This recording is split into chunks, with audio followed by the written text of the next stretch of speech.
ವಿಸ್ತಾರವಾಗಿ ಮಾನ್ಯ ಜಿಲ್ಲಾಧಿಕಾರಿಗಳು ಹೇಳಿರುವ ಹಾಗೆ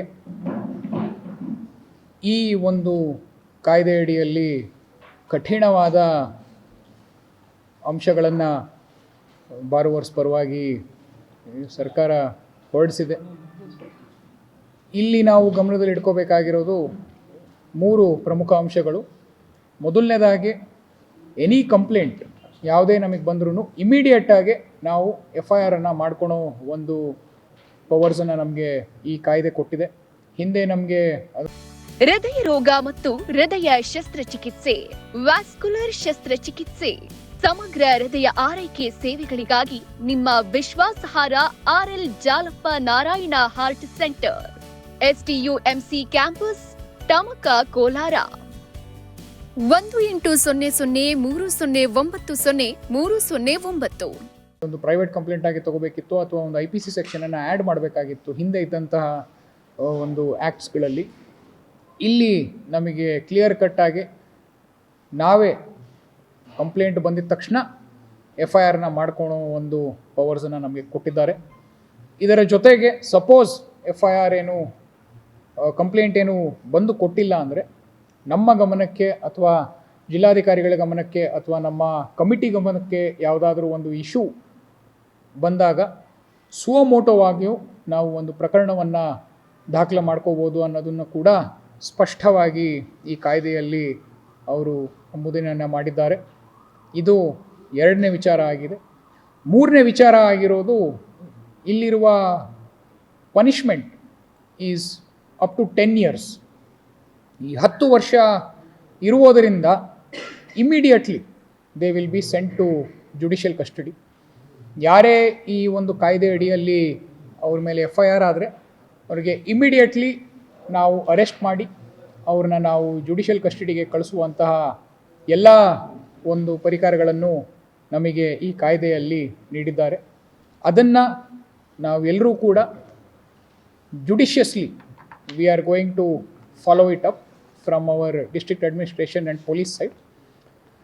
ಇದರ ಜೊತೆಗೆ ಯಾರಾದರೂ ಸುಳ್ಳು ಕಂಪ್ಲೇಂಟನ್ನು ಕೊಟ್ಟರು ಅವ್ರ ಮೇಲೂ ಕೂಡ ನಾವು ಕೇಸನ್ನು ಫೈಲ್ ಮಾಡಿ ಅವ್ರ ಮೇಲೂ ಕೂಡ ನಾವು ಆ್ಯಕ್ಷನ್ ತಗೊಳ್ಳೋ ಒಂದು ನೀತಿಯನ್ನು ಕೂಡ ನಮಗೆ ನೀಡಿದ್ದಾರೆ. ಸೊ ಸಪೋಸ್ ಹರ್ಯಾಸ್ಮೆಂಟ್ ಆಗಲಿಲ್ದಲೆ ಯಾವುದೇ ಒಂದು ಎವಿಡೆನ್ಸ್ ಇಲ್ದಲೆ ಅವರು ಒಂದು ಸುಳ್ಳು ಕಂಪ್ಲೇಂಟ್ ಜಸ್ಟ್ ಟು ಈ ತಪ್ಪಿಸ್ಕೊಳೋದಕ್ಕೆ ಅವರೇನಾದರೂ ಸುಳ್ಳು ಕಂಪ್ಲೇಂಟನ್ನು ಕೊಟ್ಟರೆ ಆ ಸುಳ್ಳು ಕಂಪ್ಲೇಂಟಿನ ಆಧಾರದ ಮೇಲೂ ನಾವು ಒಂದು FIRನ ರಿಜಿಸ್ಟರ್ ಮಾಡಿಕೊಂಡು ಅವ್ರ ಮೇಲೂ ಕಾನೂನಾತ್ಮಕ ಕ್ರಮವನ್ನು ಜರುಗಿಸ್ತೀವಿ ಖಂಡಿತವಾಗಿ.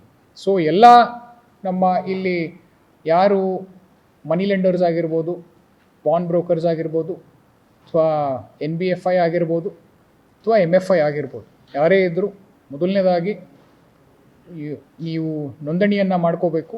ನೀವು ನೋಂದಣಿಯನ್ನು ಮಾಡ್ಕೊಳ್ಳಿಲ್ಲ ಅಂದರೆ ಅಲ್ಲಿಂದನೇ ನಿಮ್ಮ ಡಿಫಾಲ್ಟ್ ಶುರು ಆಗುತ್ತೆ.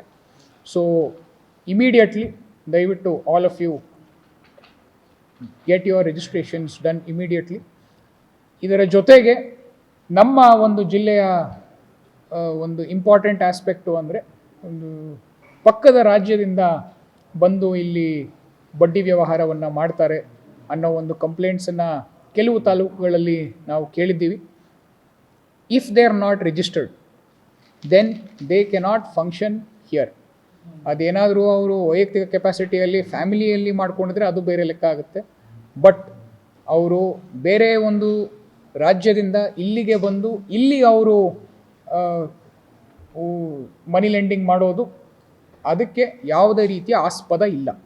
ಸೊ ಅವ್ರ ಮೇಲೂ ಕೂಡ ಇದೇ ಒಂದು ಸೆಕ್ಷನ್ ಅಡಿಯಲ್ಲಿ, ಇದೇ ಸೆಕ್ಷನ್ 8 ಅಡಿಯಲ್ಲೇ we will be initiating action against them and we will be sending them to JC.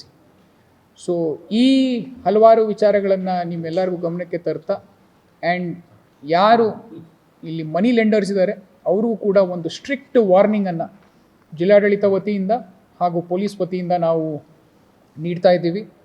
ಜನರಿಗೆ ಅನ್ನೆಸೆಸರಿ ಹರ್ಯಾಸ್ಮೆಂಟನ್ನು ಮಾಡಬೇಡಿ. ನಿಮಗೆ ಹರ್ಯಾಸ್ಮೆಂಟ್ ಅನ್ನೋದು ಏನು ಅಂತ ನಿಮಗೆ ಗೊತ್ತಿಲ್ಲ ಅಂದರೆ ಈ ಆ್ಯಕ್ಟಲ್ಲಿ ಡೀಟೇಲ್ಡ್ ಆಗಿ ಕೊಟ್ಟಿದ್ದಾರೆ. ಕೋಯರ್ಸಿವ್ ಮೆಷರ್ಸ್ ಅಂತ ಏನಿದೆ ಡೀಟೇಲ್ ಆಗಿ ಕೊಟ್ಟಿದ್ದಾರೆ. ಅದನ್ನು ಎಲ್ಲ MFI ಅದು ಆಗಿರ್ಬೋದು, ಮನಿ ಲೆಂಡರ್ಸ್ ಆಗಿರ್ಬೋದು, ಅಥವಾ ಪಾನ್ ಬ್ರೋಕರ್ಸ್ ಆಗಿರ್ಬೋದು, ಅವ್ರ NBFI ಆಗಿರ್ಬೋದು, ಓದ್ಕೊಳ್ಳಿ.